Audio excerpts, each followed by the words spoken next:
امریکہ اور مغربی استعمار وہ ایک نئے مستقبل کی طرف جا کر دنیا کو اپنا غلام بنانا چاہتا ہے۔ ہمیں اس حوالے سے سوچنا چاہیے کہ ہم اپنے مستقبل کو ان استعماری پنجوں سے کیسے بچا سکتے ہیں۔ عالمی ایجنڈے کی بات کریں جو 3 باتیں ہیں، آزادی، جمہوریت اور انسانی حقوق، ہمیں دیکھنا یہ ہے کہ امریکہ اور مغربی استعمار جو اس ایجنڈے کے سب سے بڑے علمبردار بنتے ہیں کہ آج وہ قوموں کی آزادی کو یقینی بنا رہے ہیں، ان کے مستقبل کو محفوظ بنا رہے ہیں، یا قوموں کی آزادی کے مستقبل کو تاریک کر رہے ہیں۔ ہم نے دیکھنا ہے کہ یہ جمہوریت کے علمبردار کیا وہ دنیا میں بادشاہتوں اور ڈکٹیٹروں کی پشت پناہی کر رہے ہیں؟ پاکستان کے اندر وہ جمہوریت کو سپورٹ کر رہے ہیں یا ایک ڈکٹیٹر کو سپورٹ کر رہے ہیں؟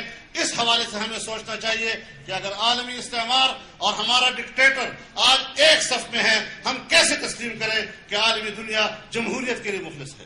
ہم انسانی حقوق کی بات کرتے ہیں، گوانٹانامو سے لے کر پاکستان اور دنیا بھر کے ریاستی حکومت خانوں میں آج انسانیت کے ساتھ جو ظلم ہو رہا ہے، ان کے حقوق سلب ہو رہے ہیں۔ آج آپ ہی کے ملک کے جو مسنگ پیپلز کے لیے اور فیملیاں سپریم کورٹ کے آگے کھڑی ہیں، آج وہ آواز ہے کہ انسانی حق کے ساتھ پاکستان میں کیا ہو رہا ہے۔ ہمیں اس کی بات کرنی چاہیے کہ عالمی قوتیں وہ اقوام متحدہ کی انسانی حقوق کے چارٹر کو بھی پامال کر رہی ہے، جنیوا کنونشن کی انسانی حقوق کے چارٹر کو بھی پامال کر رہی ہے، اور ہمیں کہتی ہے کہ تم انتہا پسند ہو اور شدت پسند ہو۔ یہ انتہا پسندی اور شدت پسندی کا معاملہ نہیں ہے۔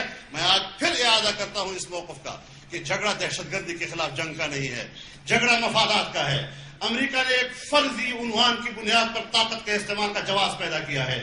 وہ اصل میں عرب کے تیل پر قبضہ کرنا چاہتا ہے، وہ افغانستان میں اتر کر وسط ایشیا کے معدنی ذخائر پر اپنے کنٹرول حاصل کرنا چاہتا ہے، وہ گوادر اور کراچی کی پورٹ کو قبضے میں لے کر جنوب ایشیا کی تجارتی راستوں پہ قبضہ کرنا چاہتا ہے، وہ ایک نئے مستقبل کی طرف جا کر دنیا کو اپنا غلام بنانا چاہتا ہے۔